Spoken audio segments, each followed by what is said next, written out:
Pronto. Então, gente, eu vou pegar aqui a aula de flexão composta, porque vocês já têm lá essa slide, só que a gente não terminou de ver tudo aqui dessa parte, né?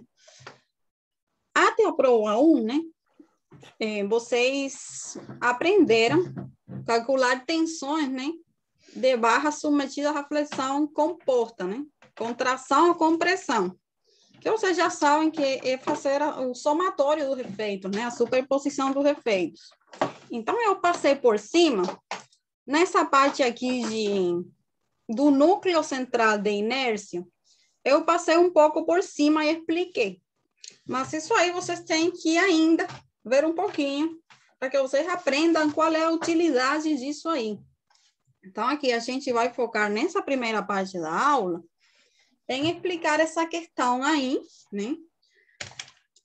E outros detalhes de flexão composta para depois introduzir na segunda parte, né? Já o método gráfico, né? Para determinar tensões. Então, vamos lá. Eu estava fazendo aqui na folha, eu vou fazer com vocês aqui no quadro.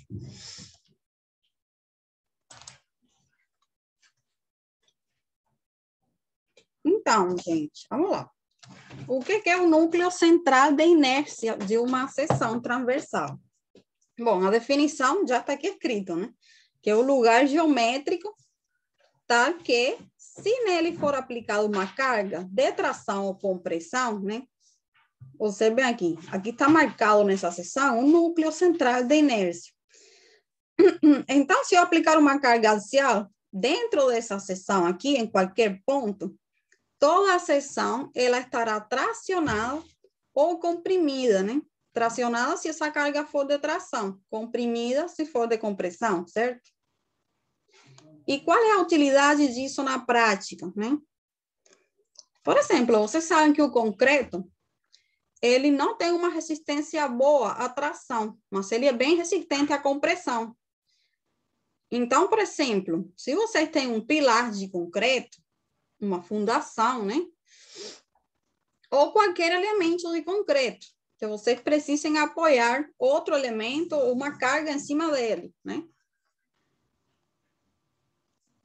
Então, vocês teriam a utilidade disso é saber qual seria o núcleo de inércia, o núcleo central de inércia dessa seção, para você saber qual é a máxima excentricidade que você pode dar para essa carga, de forma que, por exemplo, se for concreto, não aconteça a seção transversal, não tenha tração, ou seja, ela fica completa trabalhando em compressão, porque seria o tipo de força que o concreto resiste bem, né?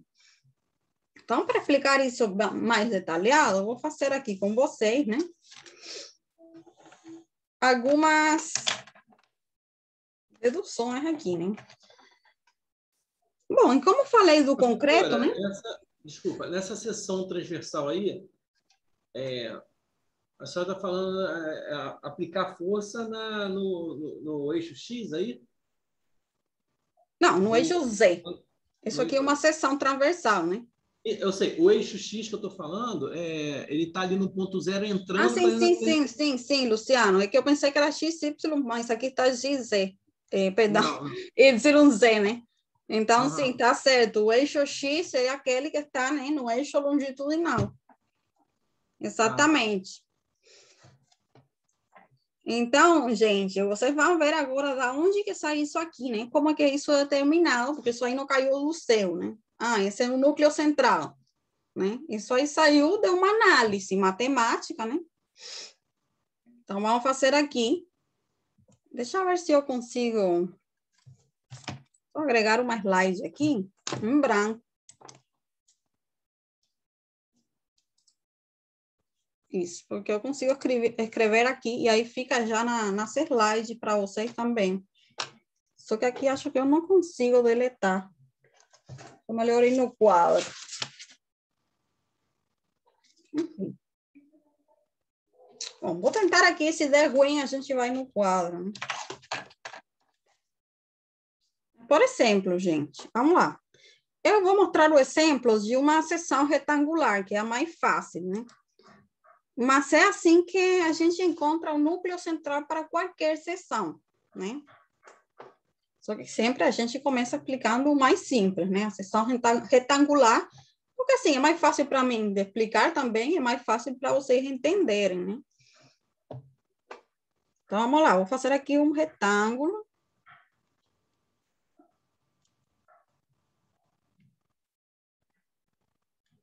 Então, gente, isso aqui é uma seção transversal, né? Deixa eu ver que eu coloquei aqui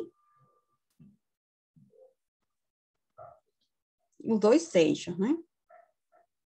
Então, vamos lá. Isso aqui eu coloquei aqui o eixo Z, mas tanto faz, só nomenclatura mesmo, eixo Y. Pronto.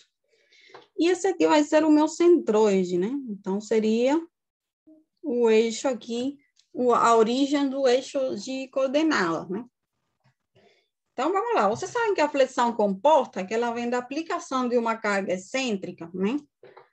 Como seria a distribuição das tensões? Vou fazer aqui um desenho.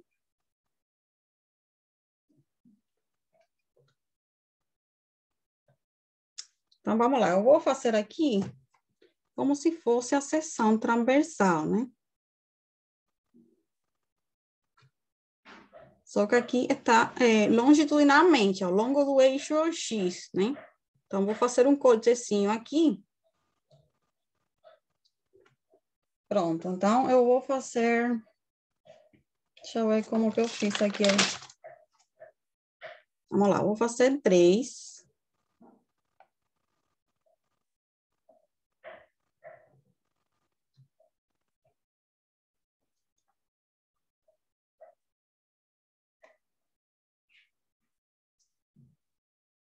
Então, gente, por que eu fiz isso aqui? Bom, vocês sabem que uma carga excêntrica aplicada aqui na seção transversal, como é que a gente trabalha com isso? A gente leva para o centro, né? Para o centroide, a força axial e os momentos que ela produz, né? Em torno dos dois eixos.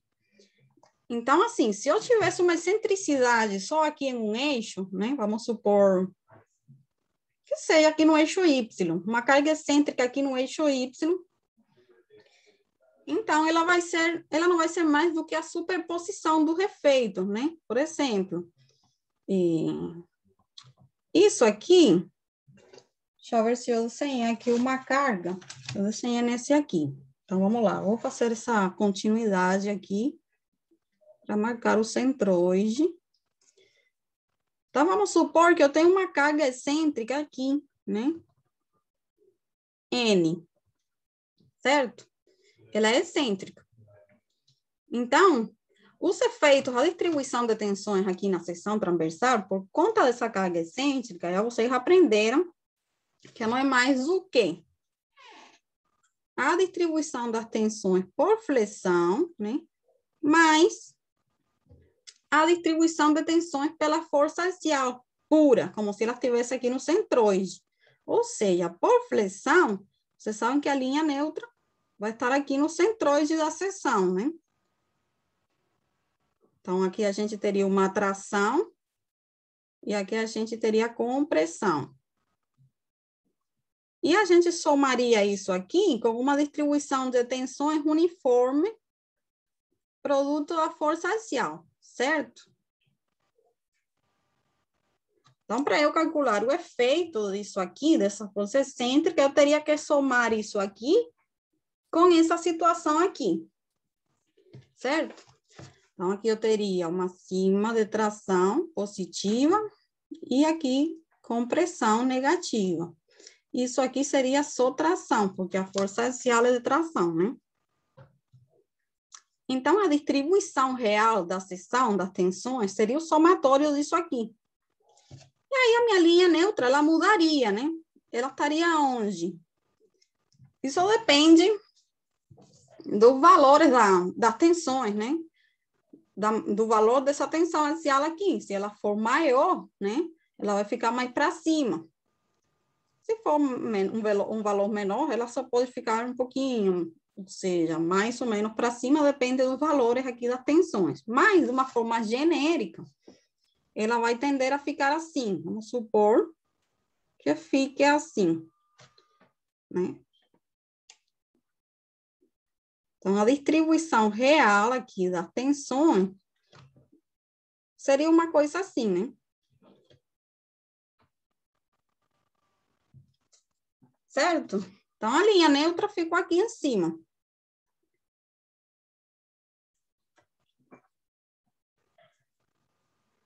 A distribuição real, produto da carga axial, né? Então, gente, o que vocês podem reparar disso aqui? Bom, primeiro, como que a gente calcula essa tensão aqui normal, né? A tensão normal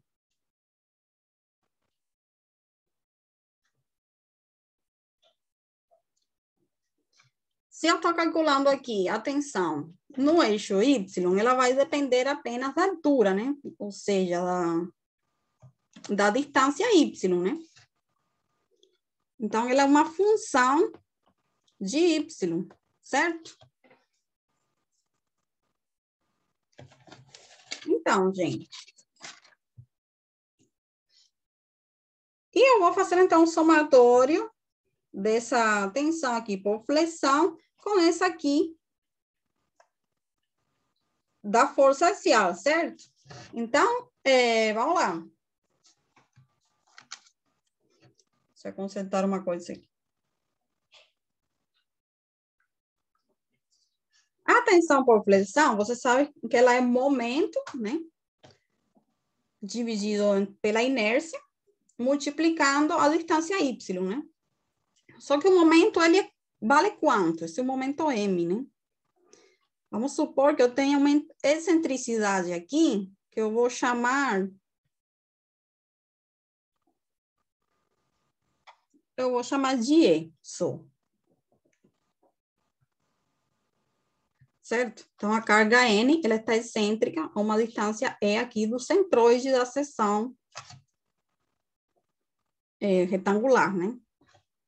Então, gente, o momento que eu estou usando aqui vai ser N que multiplica E, certo? Esse vai ser o meu momento. Então, a tensão vai ser N, que multiplica a excentricidade, que é no eixo Y, dividido pela inércia, em torno do eixo C, certo? Pela distância Y. Isso aqui vai ser mais ou menos, né? Dependendo do ponto que eu esteja analisando. Mas eu vou colocar positivo, porque a gente pode usar, se estiver para cá abaixo, né? Para embaixo do centroide, eu tenho a coordenada positiva. Então, ela vai entrar positiva e vai ser tração. Se eu estiver daqui para cima, né? Ela vai ser negativa. Então, vai ser compressão, que seria esse caso aqui, né? Da flexão pura. Então, vou deixar positivo, porque se a gente pegasse uma distância para cima, ela entraria negativa e ficaria a compressão. E eu tenho o que mais? A força axial, que não seria mais do que N dividido por A, certo? Então, essa seria a minha distribuição real de tensões, essa aqui, né? Essa aqui, que seria o efeito disso aqui somado com isso aqui. A gente tem essa equação que já você conhece, né? Então, vamos lá. Se eu fizer agora...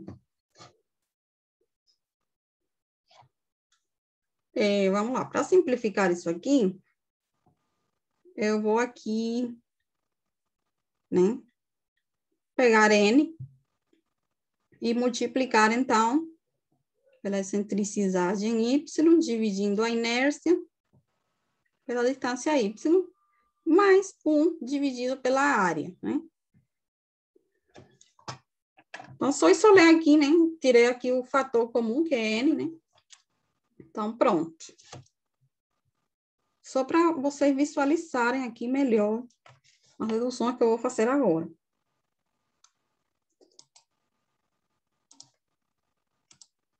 Pronto. Então, vamos lá.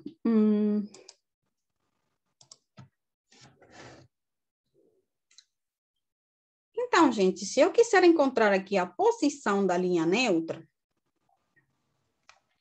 vocês também sabem como fazer isso. A tensão na linha neutra, ela não vale zero? Então, se eu igualar essa equação aqui a zero, eu vou ter a posição da linha neutra, certo? Então, vamos lá. Posição da linha neutra.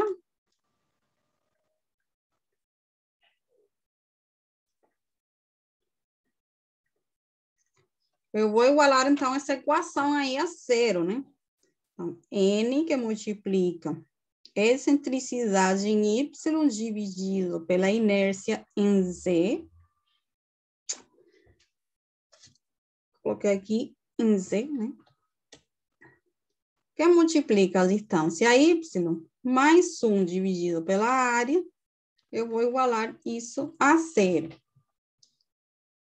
E o que é que me interessa a mim? Determinar o valor da coordenada Y, tal que isso seja zero, né? Então, esse valor da coordenada Y vai me dar a posição da linha neutra. Certo, gente? Isso. Pronto, então, essa equação aí também vocês conhecem, né? Que vocês já aprenderam isso aí. Então, no final, a posição da linha neutra, ela vai ser igual a quê? Menos a inércia em Z, dividido pela área, certo? Que multiplica aqui a excentricidade. Vou colocar aqui em Y. Essa formulação aqui você já tinha, né? Isso aqui era o raio de giração em C elevado ao quadrado, né? Você já tinha aí nas slides, né? Isso, essa dedução aí. Mas, enfim. O que eu quero dizer com isso, gente? Que essa distância vocês conseguem determinar, certo? Seria essa distância aqui. Né? Ou seja, se essa aqui é a minha origem de coordenada, o valor que eu tiver aqui de Y vai ser esse valor aqui, até a posição da linha neutra, né? Então, eu vou chamar isso aí, deixa eu colocar a mesma nomenclatura que eu tenho aqui. Eu vou chamar aqui Y da linha neutra. Seria isso aqui. Y da linha neutra. Ups, fui embora. Então, pronto, a gente consegue determinar isso aí, certo? Então, vamos lá.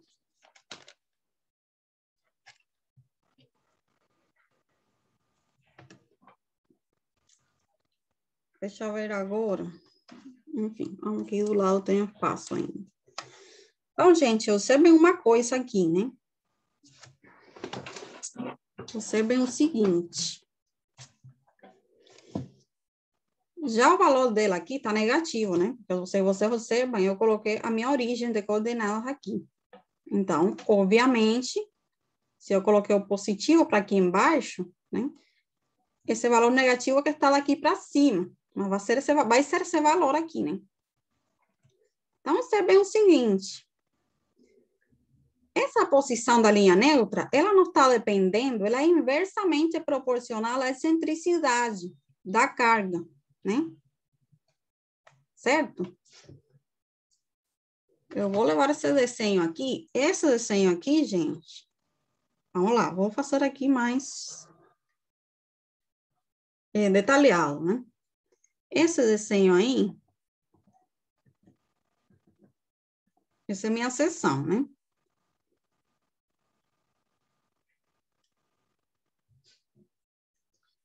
Então, pronto. Essa aqui é a distribuição das tensões. O centroide da seção original, ele está mais para baixo, né? Está aqui no meio, porque é uma seção retangular. Então, o centroide está aí, mas a linha neutra está aqui em cima. Seria a minha linha neutra. Então, vou colocar aqui a tração de novo. E a compressão aqui. Então, gente, para diferenciar aqui, vou colocar outra cor. Vamos lá, deixa eu ver que eu posso pegar aqui vermelho. Então, vamos lá. Se esse é meu centroide, a excentricidade da carga vai ser aqui, vamos supor, né? Essa vai ser a minha excentricidade em Y. E a coordenada da linha neutra, vou colocar aqui em outra cor. Vai ser esse Y que eu chamei Y da linha neutra. Então, para ser coerente com isso aí, vou colocar a carga axial aqui. Só que eu sei bem isso aqui e eu sei bem essa formulação aqui, que seria a posição dessa linha neutra. Então, gente, se essa excentricidade aqui em Y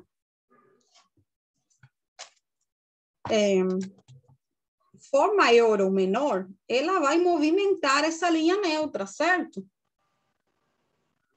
Certo. Ou seja, vamos supor que essa excentricidade aqui seja um valor bem grande, bem afastado aqui do centroide. Certo? Então, se ela está afastando aqui do centroide, eu vou ter aqui um valor de coordenada da linha neutra pequeno, né? Certo? Se essa excentricidade aqui... Que é inverso, né? É inversamente proporcional, né? Se ela for, vamos supor, de um tamanho considerável, né? Vou colocar grande. Então, consequentemente, essa posição aqui da linha neutra vai ser pequena, né? Como que eu ia comprar? Eu só mandando sair para a farmácia, filha. Cláudio, Amor? Cláudio está aberto, Cláudio. Certo, gente? Certo. Professora, só uma perguntinha. A referência é a linha neutra, né? Da distância do Y aí, no caso, né? Exato, esse é Y, é essa distância aqui vermelha, né? Então, Que é a excentricidade da carga. A excentricidade é quanto que ela está afastada do centroide da seção, né? Essa é a minha carga axial aqui, N. então, o Certo? que vai fazer ela ser grande ou pequena é a distância da linha neutra, é isso? Não, então vamos lá, sim. Se essa excentricidade, quanto mais ela estiver afastada aqui do centroide, esse valor aqui vai ser maior, né? Sim. Certo, gente? Sim. Então, Acho que é isso. quanto maior for essa excentricidade, essa posição da linha neutra vai ser menor, né? Ela está dividindo aqui. Então, se esse valor aqui for menor, vamos supor que a excentricidade estiver aqui. Ou seja, esse valorzinho aqui que é menor. Aí eu vou ter uma Y da linha neutra maior, certo? É que o Luciano falou, né? No caso, é Ou inversamente seja, proporcional. vai para cima. Então, vamos lá. Vou fazer essa analogia aí. Eu vou fazer o seguinte. Deixa eu ver se tem o passo aqui. Vamos lá. Bom. Eu acho que dá para fazer aqui em cima disso aí. Ups. Opa, deu spoiler aí, ó. Então, gente, peraí, só para não ficar tudo misturado aí.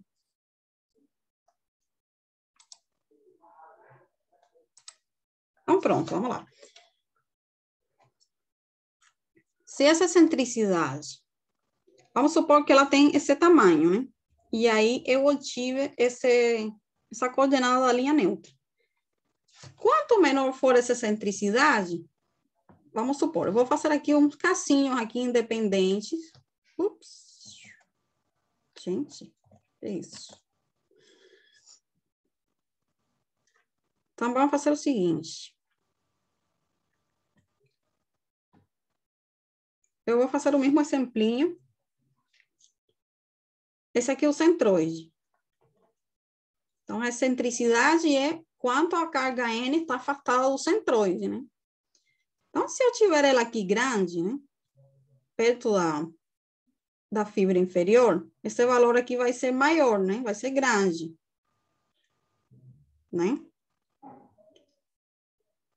Como isso aqui é grande, quando eu colocar aqui nessa equação, a coordenada da linha neutra vai dar um valor menor, né? Quanto maior for isso aqui, menor vai ser isso aqui. Então, vamos supor que para esse valor de excentricidade, a minha linha neutra, ela ficou aqui.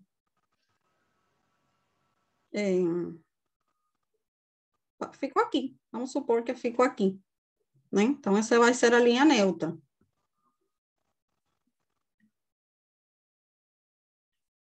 Então, esse pedacinho aqui vai ser o y da linha neutra. Certo?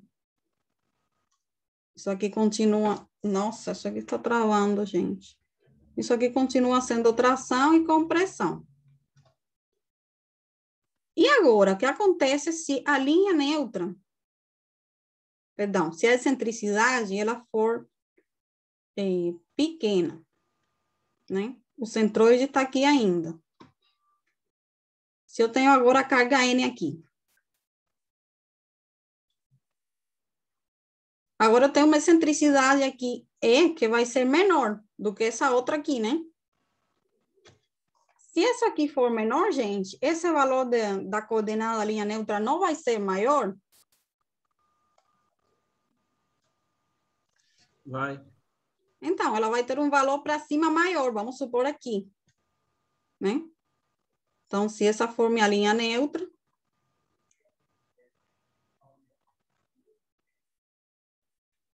ela subiu, né? Então, essa vai ser minha Y da linha neutra agora.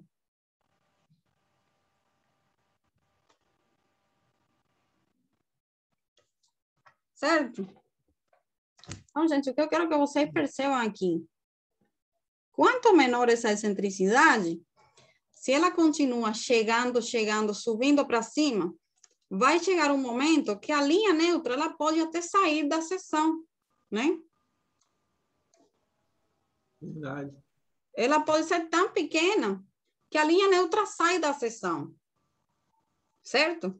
E o que é que acontece se a linha neutra sai da seção? Bom, acontece isso aqui, né? Vamos supor que a linha neutra saiu.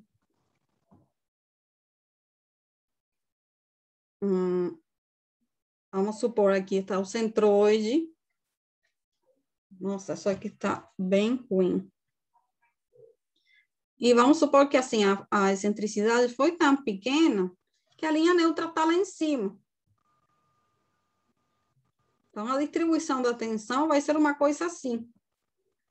Lógico que aqui vai ser assim, né? Mas então, tudo isso vai estar tracionado. Isso aí, em efeito de estrutura, seria ruim, né, professor? Ou não? Então, vamos lá. Prática. A gente vai chegar aí agora. Então, vocês já concordam que se eu tenho uma excentricidade bem pequena, eu posso chegar numa situação assim, que a linha neutra saiu da seção. E aí, o que acontece? A distribuição de tensões, ela é toda de tração. Nesse caso aqui, porque a força axial é de tração, né? Poderia ser de compressão, e aí a linha neutra também ficaria fora e estaria a seção, então, toda comprimida. Certo, gente? Certo. Então, é daí que vem essa aplicação do núcleo central de inércia da seção. O núcleo central de inércia, ele define aquela região dentro da qual você pode dar uma excentricidade máxima, tá? Que toda a seção ela esteja em um mesmo efeito, ou tracionada ou comprimida, né? Então, vamos lá. Se você já concorda... Oi? Nessa área da viga de inércia, se eu quisesse fazer um furo nela, poderia? Um furo? Como assim um furo? Na viga tem a da inércia, certo? Eu quero passar uma tubulação, a viga já está pronta, eu quero saber se eu posso fazer um furo, né? Fazer uma passagem por ela. Então, assim, geralmente, né? você pode fazer uma passagem, só que depende em que posição você quer fazer essa passagem, né? Você tem que ver, assim, qual é a posição, né? Tem que analisar também. Na horizontal. Cruzar ela de uma face à outra.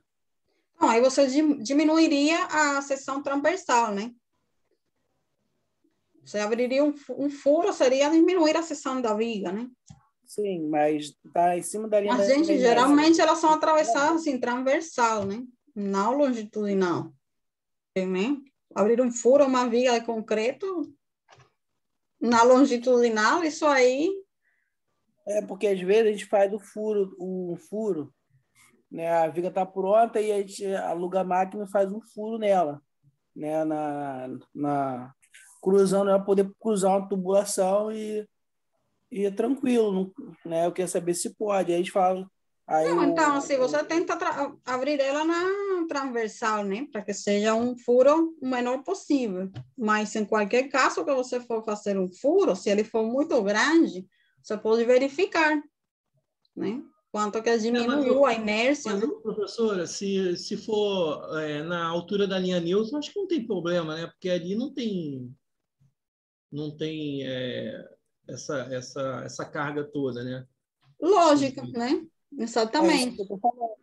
Em cima da linha ali. Pegar o eixo da viga ali, onde é a linha neutra ali,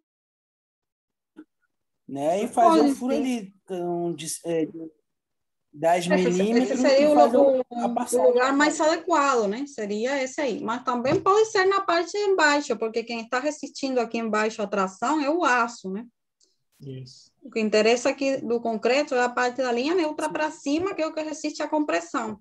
Eu peguei porque meu bolo.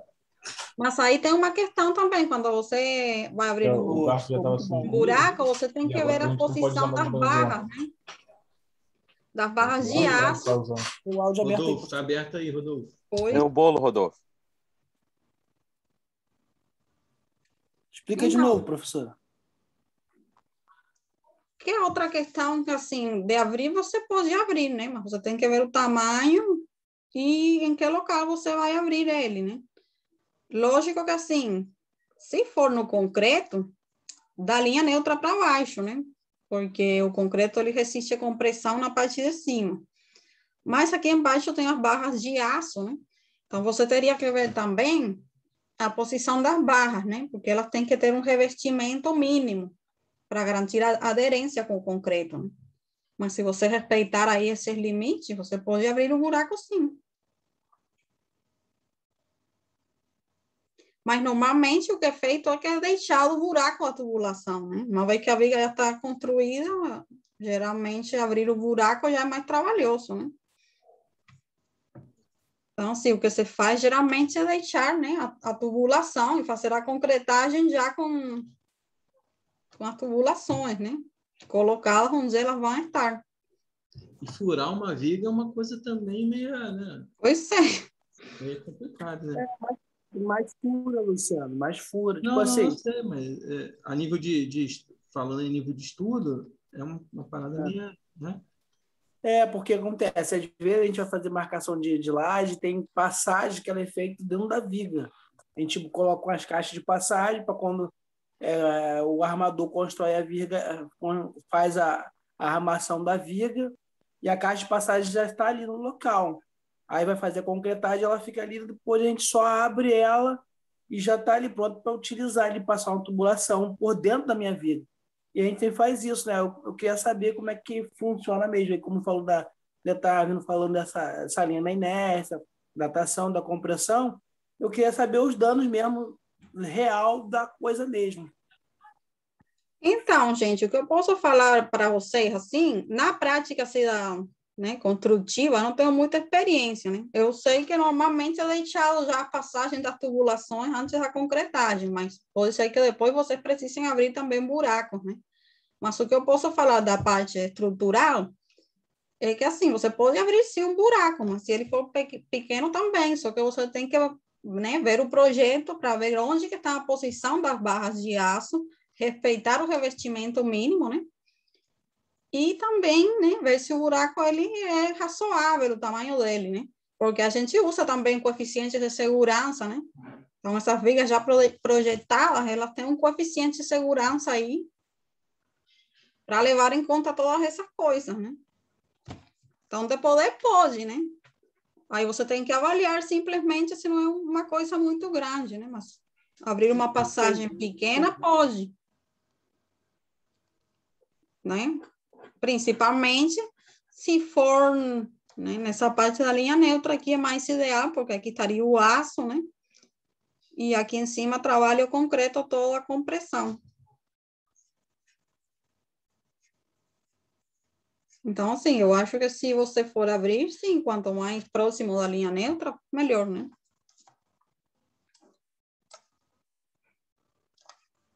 Bom, era isso? Sim, era isso mesmo, era isso mesmo. Então, é isso aí. Mas, gente, então, voltando aqui nessa questão, né, vocês percebem que a posição da linha neutra, quando eu tenho uma carga excêntrica, ela depende dessa excentricidade. Então, quanto menor for essa excentricidade, né, ela tende a se aproximar mais dessa distribuição aqui uniforme, que ela parece já mais com a distribuição de carga axial, né? Quanto mais excêntrica ela está, o momento fletor é maior, e aí fica mais evidente a flexão, né? Então, voltando aqui. Se ela pode ter saído da seção, vamos lá. Vocês concordam que a gente pode encontrar uma excentricidade tal que a linha neutra, ela coincida com essa face aqui em cima? Com essa fibra superior? Sim. Então, eu posso encontrar uma excentricidade tal que a linha neutra ela esteja aqui, certo?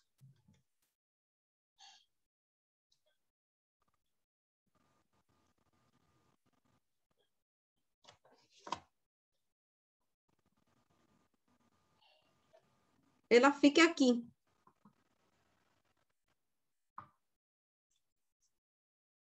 Certo, pessoal? Então, eu posso ir movimentando essa excentricidade aqui, que eu vou ter um valor aqui limite, para o qual a minha linha neutra vai estar aqui em cima. Né? E esse valor da excentricidade limite, ele é tal que se eu coloco a carga um pouquinho mais para cima, a linha neutra sai da seção, certo? E se eu coloco um pouquinho mais para baixo, a linha neutra entra na seção. Concordam? Sim.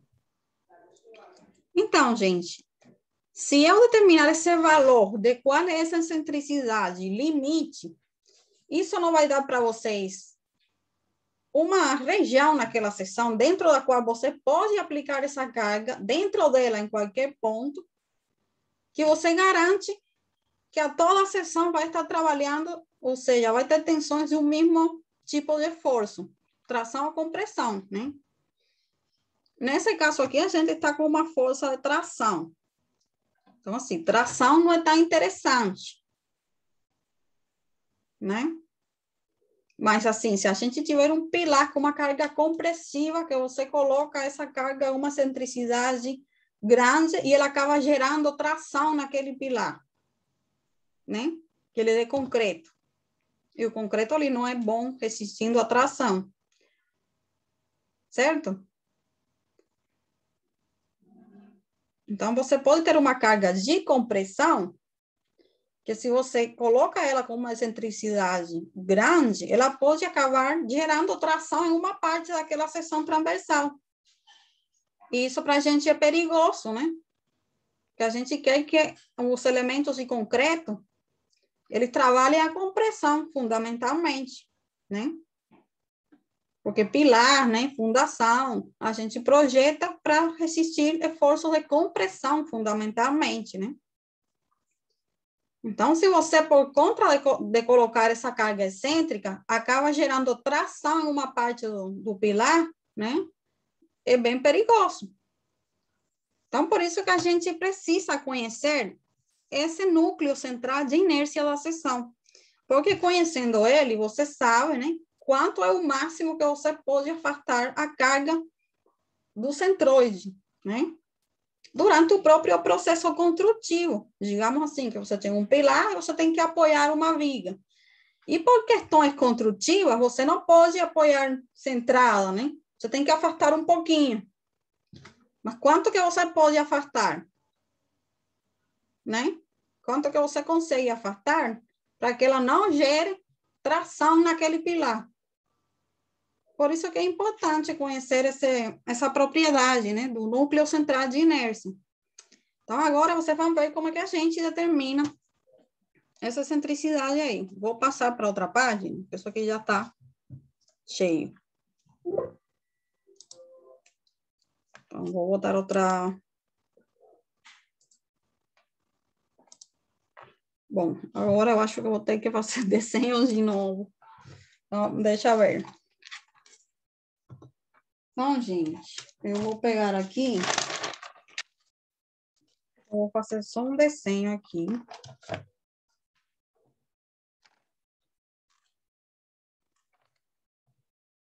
Eu vou fazer de novo aqui a seção. Já ficou vermelho isso aqui.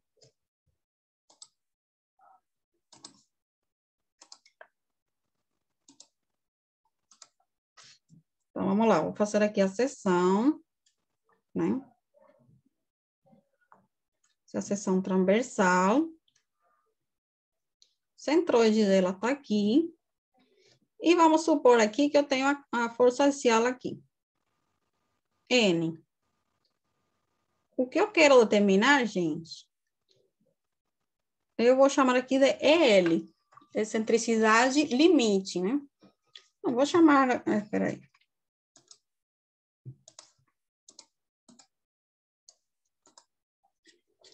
Eu vou chamar de, deixa eu ver que nomenclatura eu coloquei aqui, porque aqui eu já fiz toda a dedução para ficar igual.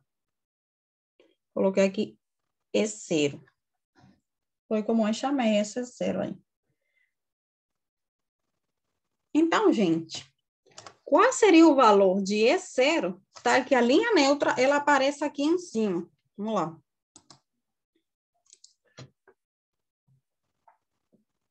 Né? Que essa aqui seja a minha linha neutra. Isso é o que eu quero encontrar. Certo? Então, qual seria esse valor?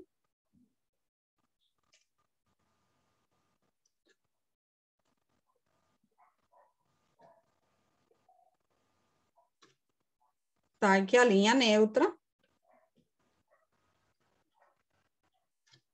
esteja lá em cima. Ou seja, na fibra superior, né? Ou inferior, porque pode ser o inverso, se a carga está para esse lado, né? Vou colocar na fibra mais afastada, que aí já serve para os dois casos.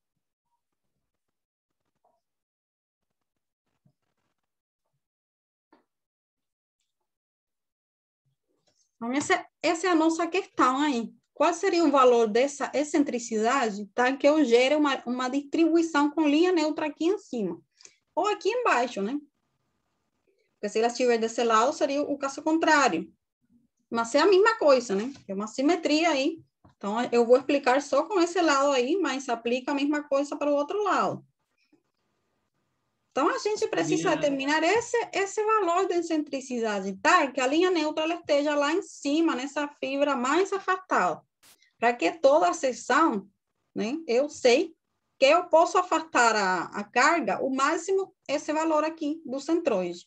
Se eu afastar um pouquinho a mais, ela vai entrar na seção e eu vou gerar aqui o outro esforço que eu não quero na seção. Certo? Então, vamos lá. Eu vou fazer aqui agora outro desenho. Aqui eu desenhei o perfil. Eu vou fazer o desenho aqui da seção já, né, transversal, retangular. Nesse caso aí, professora, excentricidade aí teria que ser máxima, né? Isso, qual é a máxima excentricidade que eu posso dar a essa carga? A Eu lianeta posso tá permitir. Então, para a lianeta estar na extremidade, a excentricidade tem que ser máxima. Né? Porque é inversamente, né? Proporcional, não é isso? Então, vamos lá. Não entendi o que você quis dizer, mas o que eu quero é que a excentricidade seja um valor tal que a linha neutra esteja aqui. Porque se ela for maior, a linha neutra vai entrar aqui na seção. E se ela for menor, a linha neutra sai da seção.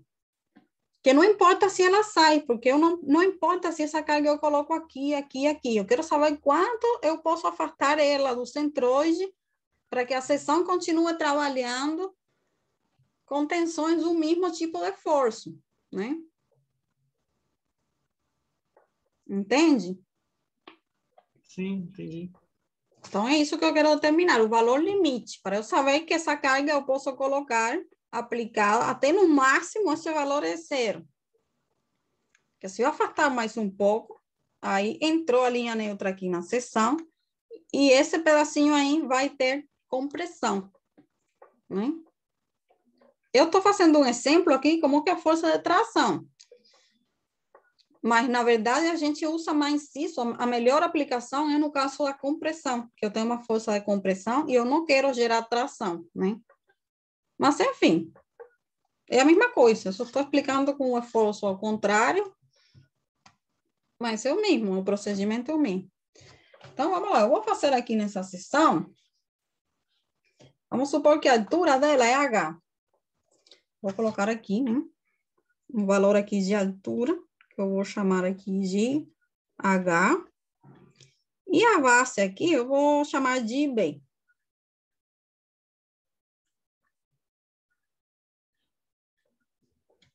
Certo, gente? Pronto. E aqui está o meu centroide de novo, né? A origem de coordenadas. Beleza. Então, vamos lá. O que é que eu vou fazer aqui, gente? Eu já tinha aqui a equação dessa coordenada da linha neutra, que era o quê? Inércia, né? Estava na folha aí anterior. Dividido pela área, pela excentricidade, certo? Certo, gente? Então, você pensou, se esse valor de aqui E for E0, quanto que vai valer Y da linha neutra? Vamos lá. Se E for igual a 0,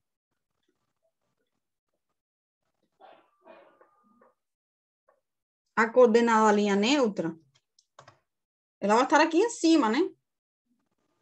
Isso aqui não é a metade da altura?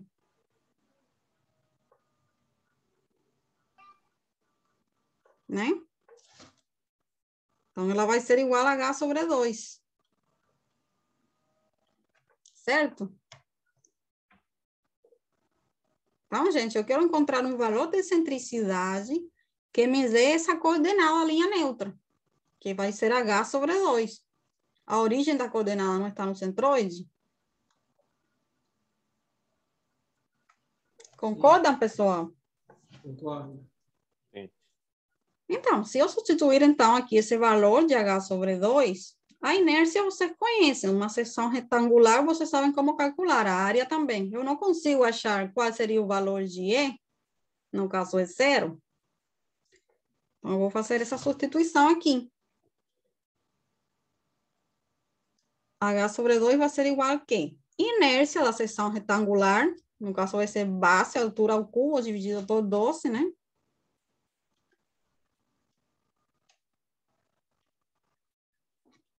Isso eu vou dividir pela área, que é base, que multiplica a altura, pela E0, que é o valor que eu quero achar. Agora, daqui eu só vou encontrar esse valor, né? Vou fazer as operações aí inversas para achar E0. Vou passar E0 para cá, então, né? E, enfim, vocês podem fazer aí as simplificações necessárias, operações necessárias, né? É só isolar esse zero dentro dessa equação aqui. Que você vai chegar, então, a um valor de H sobre 6. Então, esse vai ser o valor de E0. Você pode depois conferir aqui, né? Só isolar aqui E0. Você vai encontrar, então, que ela vale H dividido por 6. Então, o que quer dizer isso, gente? Que se eu tiver aqui, nesse ponto, e esse ponto aqui, eu aplicar aqui a minha força axial nesse ponto. Eu vou chamar esse ponto, deixa eu ver. Eu vou chamar aqui o ponto A. Então, vamos lá.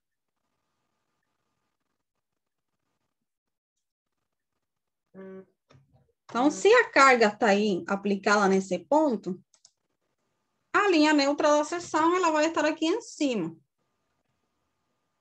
Concordam? Isso foi o que a gente acabou de fazer aí. Certo, gente? Certo, né? Certo? Se eu aplicar essa carga para baixo do ponto A, a linha neutra entra na seção. Mas se eu aplicar do ponto A para cima, ela sai da seção e a seção continua trabalhando, né? Sob o mesmo tipo de força. No caso, seria aqui tração.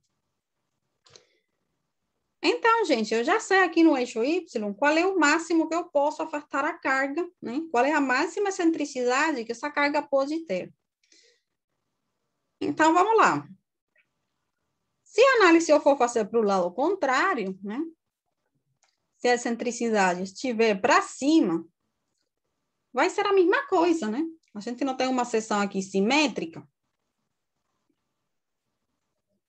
Então, se a excentricidade for para cima, e eu quiser encontrar o valor de excentricidade máxima aqui para cima, chamar esse ponto aqui de V. Por analogia, gente, não vai dar o mesmo valor, né? Se eu fizer toda essa redução, só que agora considerando a carga excêntrica para cima, né? O centroide para cima. Vai chegar nesse resultado também, porque a seção é simétrica, né? É repetir isso aqui de novo, né? Só que você vai chegar aqui num valor negativo, porque a origem de coordenadas eu coloquei aqui. Vai chegar num valor negativo só porque ela está para cima, mas o módulo é o mesmo, né?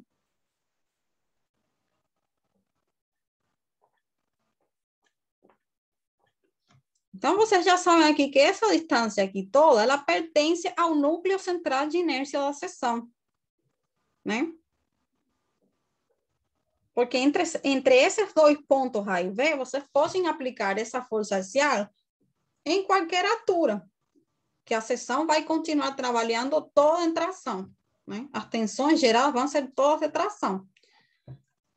Certo? Certo. Só que aí, se eu aplicar a carga no ponto B, então a linha neutra vai ser o contrário, ela vai estar aqui embaixo, né? Ups.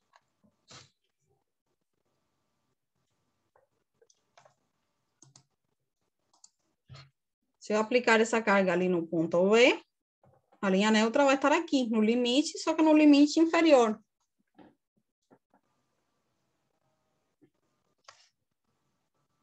Então, gente, vamos lá. O que acontece agora se eu analiso a carga excêntrica no outro eixo, no eixo Z? Né? Lembrem que o momento ele pode estar em torno do eixo Y ou do eixo Z, né? Eu estava analisando agora o vetor momento no eixo Z, né? E a flexão aqui no eixo Y. Se for o contrário agora, se eu tiver o vetor momento no eixo Y e a flexão aqui em torno, ou seja, a flexão em torno do eixo Y, né? O momento em Z. O que aconteceria, né?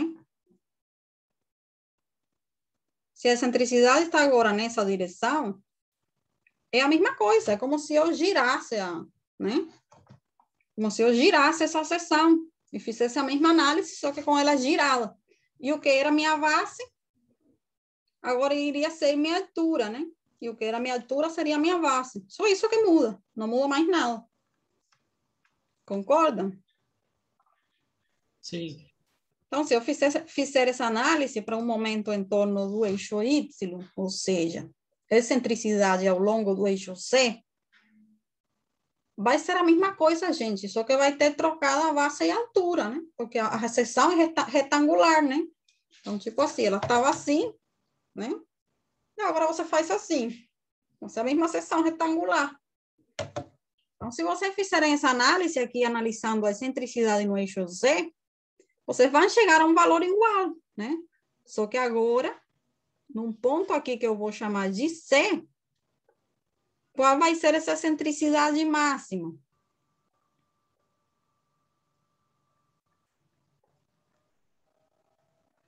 Vai ser a mesma coisa, só que aqui em lugar de ser H, vai ser B, né? B dividido 6.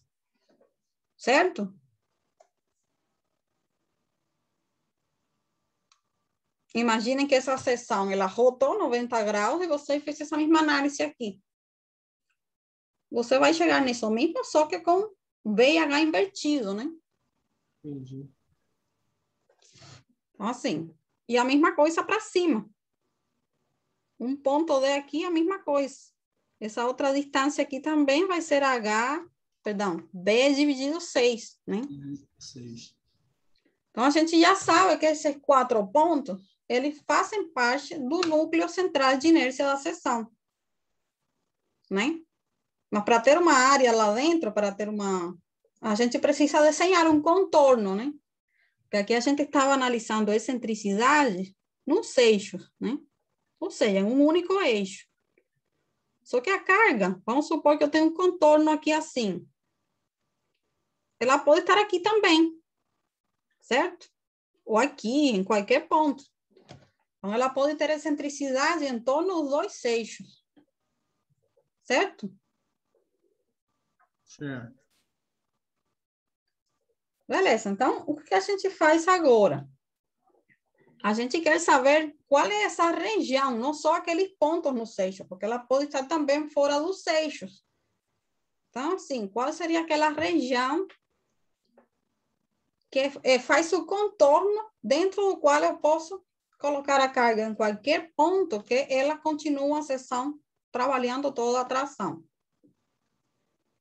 Então, vamos lá, vamos descobrir isso aí. Então, gente, como que a gente faz isso? Primeiro, se a carga ela está aqui, nesse caso aqui eu teria flexão composta normal, né? Quando ela está a excentricidade em cima do eixo, né? Eu teria flexão composta normal, né? Que o momento está em torno de um eixo. Apenas, né?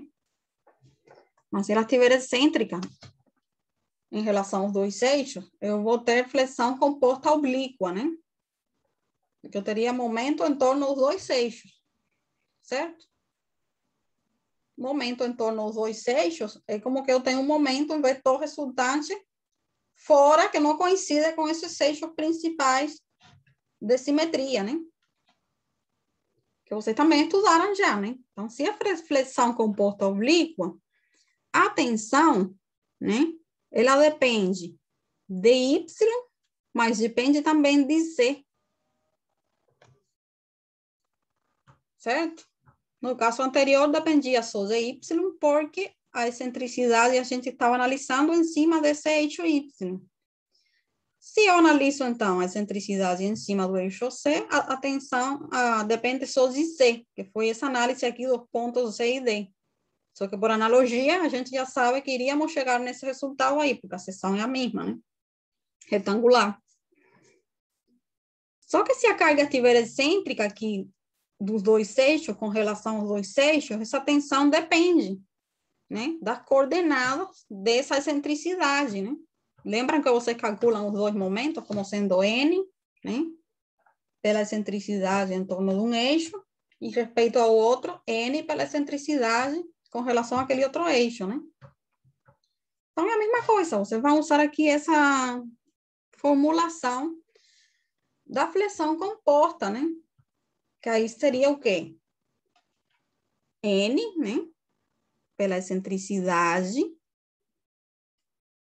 em Y, seria o momento, né? Dividido pela inércia, pela distância Y, né? Só que agora tem outro momento. Mais N pela excentricidade no eixo Z, dividido pela inércia em Y, agora por uma distância C, mais a tensão da força axial. Que essa equação aqui da flexão composta, vocês já conhecem, né? Até na prova vocês tiveram aí uma questão disso aí. Então, gente, aqui também eu coloquei tudo positivo. Por quê? Porque da mesma forma, né? Como eu coloquei o centro aqui, na origem de coordenadas, está aqui no centroide.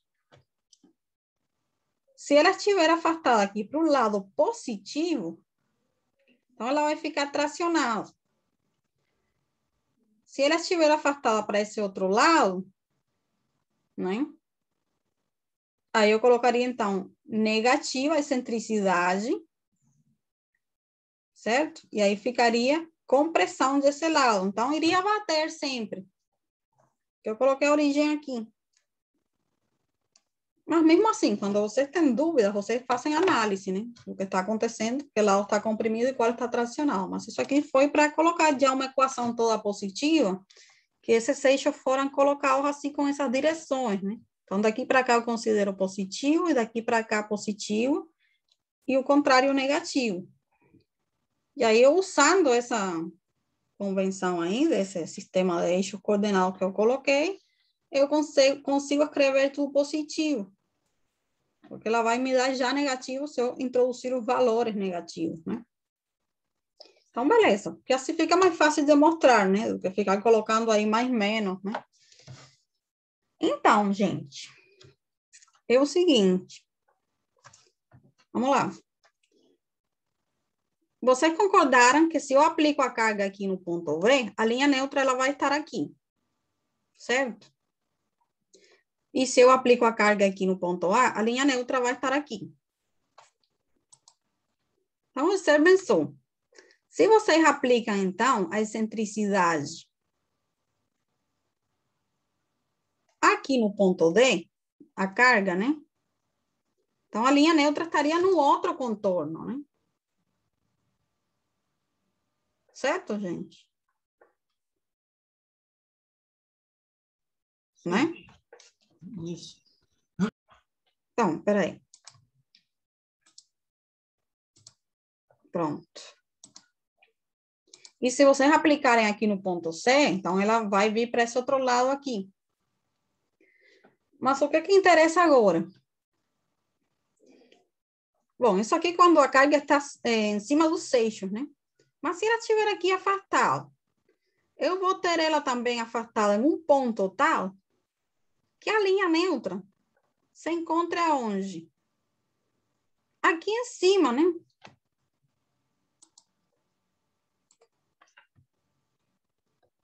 Certo? Porque ela não pode cortar a seção. Ups, perdão. Só ficou um pouquinho defasado. Mas o que eu quero, pessoal, é que ela fique aqui, né? Tangente a esse ponto aí, certo? Né? Porque quando a flexão é oblíqua, a linha neutra ela não coincide com os eixos do momento, né? Ou seja, ela não vai fletir na direção dos momentos horizontais e verticais, ela vai fletir inclinada, né? A flexão é oblíqua. Então, a linha neutra ela vai estar assim, inclinada.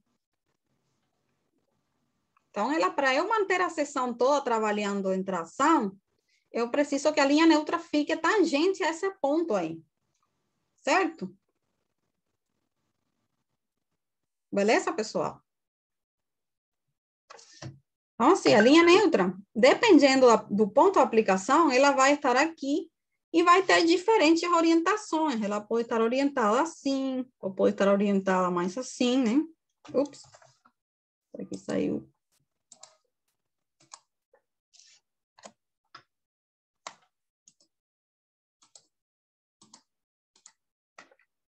Certo? Ela pode ter orientações diferentes, mas eu quero que ela seja tangente a esse ponto.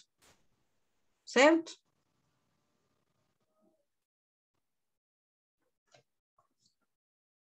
Ou seja, o contorno, ele vai me gerar tangente aí da linha neutra. Certo?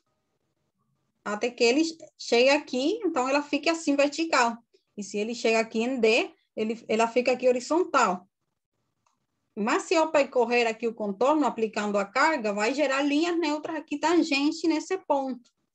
Se eu estiver no contorno da região do núcleo central de inércia. Você compreende?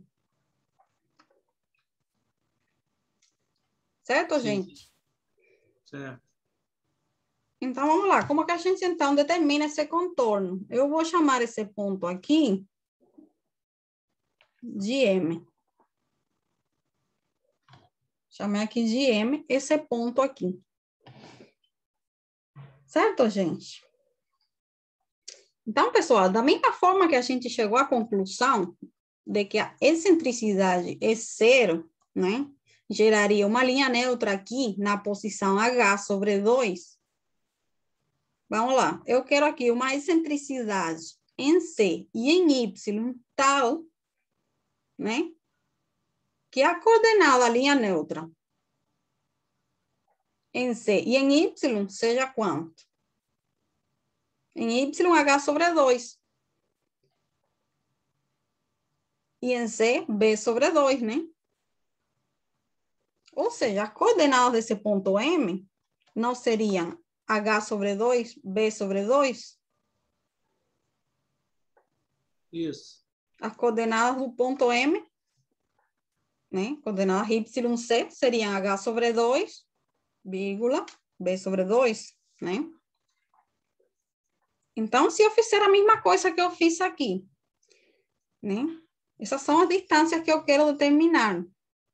As excentricidades, Y e C, né? São as minhas incógnitas.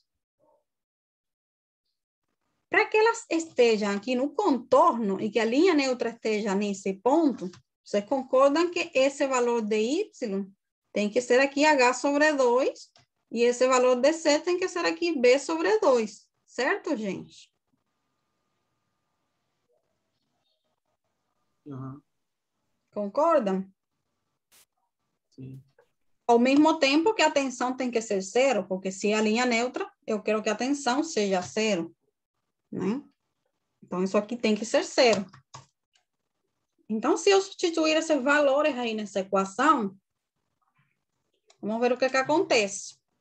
Eu teria as minhas incógnitas aqui, que seria a minha excentricidade no eixo Y e a minha excentricidade no eixo Z. Em torno aqui desse contorno, né?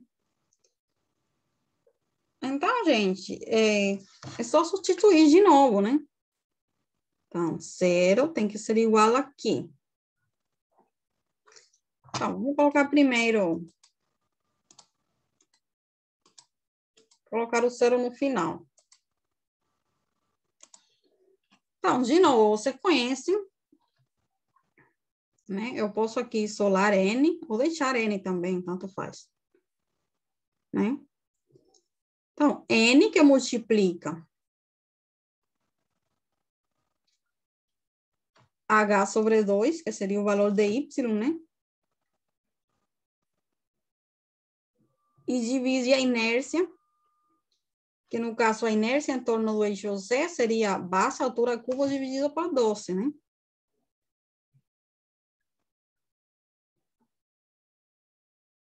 Isso multiplicaria a minha excentricidade em Y, certo? Mas, mesma coisa aqui. N que multiplica, então, B sobre 2 dividido agora pela inércia em torno do outro eixo, que seria o contrário. A altura, que multiplica a base ao cubo, dividido 12. Multiplica agora a excentricidade em C, né? Mais N dividido pela área, que seria a base por altura, né? Tudo isso tem que ser igual a 0. Então, gente, eu cheguei aqui em uma equação. Então, tipo assim.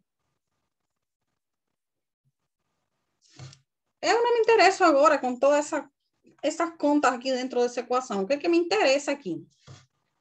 Esse termo aqui todo, ele não é uma constante? Esse termo aqui todo não é uma constante também? Né? Eles são constantes. O valor da força é uma constante. A altura, a base, que são as minhas incógnitas, são constantes. Então, isso aqui vai ser uma constante, multiplicando aqui uma variável, né? E isso aqui é outra constante, multiplicando outra variável. Mais outra constante aqui no final. Certo, gente? Isso aqui se parece com o quê, gente? Isso aqui não é uma equação de uma reta? Isso aqui descreve a equação de uma reta, né? Então, o que eu sei aí é que o contorno entre esses dois pontos vai ser uma reta. Certo? Então, aí eu já encontrei esse núcleo central. Eu só vou unir esses pontos por linhas retas. Por isso que fica...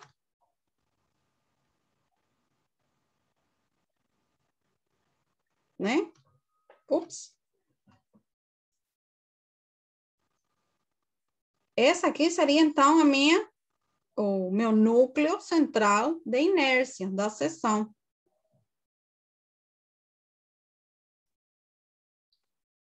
Que seria esse losango aí, né? Então, pessoal, daí é que sai, né? Aquela figura que eu mostrei para vocês, com o núcleo central de inércia de uma seção retangular, como sendo dessa geometria, né? Ô, professora, então qualquer ponto que esteja aí nesses quadrantes determinados pelo losango, que não esteja em cima do eixo, eles são pontos oblíquos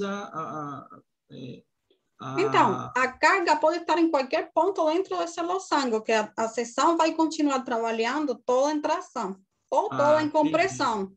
Dependendo da força axial. Beleza. Então, gente, já vocês sabem isso. Então, se vocês têm um pilar que é retangular, e vocês precisam colocar uma carga aí excêntrica, vocês têm que saber isso aí. Qual é o máximo que você pode afastar essa carga, para que não gere tração, por exemplo, no concreto, para que ele continue trabalhando a compressão e não gere tração. Então, gente, essa dedução aqui para a seção retangular, você pensou, foi isso aqui, né? Então, vocês já sabem essas medidas. Isso aqui vai ser H dividido por 6, V sobre 6. Então, assim, da mesma forma que foi feito aqui a dedução para a seção retangular, cada seção transversal, ela tem, né, seu núcleo central de inércia, porque ele depende da geometria da seção. Então, a determinação desse núcleo para outras seções com, né, diferentes, mais complexas, ele é trabalhoso, né, matematicamente. Dá um trabalho aí para você encontrar, né, essa posição. Isso aqui foi mais simples porque é uma seção retangular. Mas, assim, isso aí, né, já está feito, né? Não é vocês que precisam fazer, a não ser que vocês inventem aí uma seção nova, né? E aí vocês precisam determinar, mas as seções já conhecidas, já teve, né? Quem fez todo esse desenvolvimento aí, e já da mesma forma que vocês têm tabelados as inércias, né? Graças a Deus. Você tem tabelado também para diferentes seções os núcleos centrais de inércia. Então, né, por exemplo, aqui, né, eu mostrei alguns exemplos, né? dessas seções aqui, né? Essa viga aí, aqui, né? Tem outro losango assim, né? E em tabelas aparecem quais são essas dimensões, né? Essa aqui tipo cantoneira, né? Mesma coisa, né? Tá vendo como são diferentes os núcleos centrais? Eles são distintos, né? Mas eles estão já tabelados. Você só precisa saber disso, qual a aplicação disso, porque que é importante. E se você for colocar uma carga excêntrica em um elemento que está feito de um material que é muito ruim para resistir um tipo de força determinado, né? Você tem que lembrar disso aí e procurar a seção que você esteja trabalhando, ver qual é o núcleo central de inércia e ter certeza de que a excentricidade daquela carga ela não vai ultrapassar essa região aí. Certo, gente?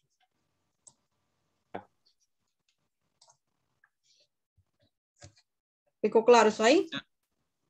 Sim.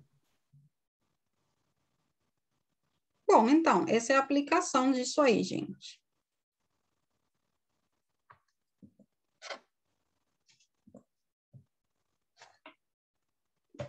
Alguma dúvida, pessoal? Depois eu vou atualizar aqui esse slide, que é da aula antes da prova, né? Ou eu coloco na aula de hoje também, porque isso aqui foi daquela aula da flexão composta, né? Só que faltou essa parte aqui que a gente não aprofundou. Eu falei para vocês que depois da prova a gente ia ver isso aqui com mais calma, né? Então, já ficou aqui essa dedução, só para vocês saberem, né? Da onde que sai isso, né? Só tem uma dedução, né? Para encontrar esses núcleos aí. E por que, gente? Vocês precisam, assim, né? Muitos de vocês vão sair formados, né? E vão para o trabalho, né? Para a indústria, vão já trabalhar e não querem saber mais nada. Mas alguns de vocês podem sair da graduação e querer continuar depois, né? Em alguma pós-graduação ou enfrentando algum projeto diferente que não tenha sessões conhecidas, né? E vocês aí, né? Tem já a teoria, né? Da onde que sai isso e como determinar isso. Só que se aparecer isso na vida profissional de vocês vão ter que resolver, né? Mas se forem sessões conhecidas, aí você só procura, né? Nas tabelas, nos livros e pronto. E a mesma coisa para as inércias, né? As seções que já são conhecidas, elas têm as inércias tabeladas, as propriedades todas estão tabeladas. Se a seção é desconhecida, aí o engenheiro tem que fazer uso desses conhecimentos diferenciados para ele encontrar, então, os valores, né? E a mesma coisa para os materiais, né? Materiais de construção, que a gente já conhece. A gente conhece as propriedades, né? Do aço, do concreto, da madeira, mas tem outros materiais que não são muito conhecidos. Então, eles estão aí em pesquisa, né? Ainda. Para determinar as propriedades dele, tudo isso. Então, é a mesma coisa. Se você quer fazer um projeto com um material que não conhece as propriedades, aí você precisa fazer pesquisa, né? Ensaio experimental para determinar as propriedades do material, né? Isso aí já é para quem quer continuar por graduação, especialização, essas coisas, né? Bom, gente, alguma outra dúvida quanto a isso aqui? Não, tá bonito. Professora, vai ter intervalo hoje, não? Hora do recreio? Então, vamos agora para o intervalo, porque aí depois a gente vai começar outro assunto. Tá bom. Então, para não quebrar Preciso comer o que alguma vem a coisa. continuação, vamos quebrar aqui. 8h45, então a gente volta. Tá ótimo. Tá Eu bom. preciso de 5 minutos só para destruir uma. Você pode ir fazendo aí uma questão desse trabalho de hidráulica, nesses 15 minutos aí. Posso mesmo. Só não sei se eu vou conseguir terminar, mas eu posso começar. Tá bom, gente. Até daqui a pouco. Valeu. Valeu, Até mais. valeu.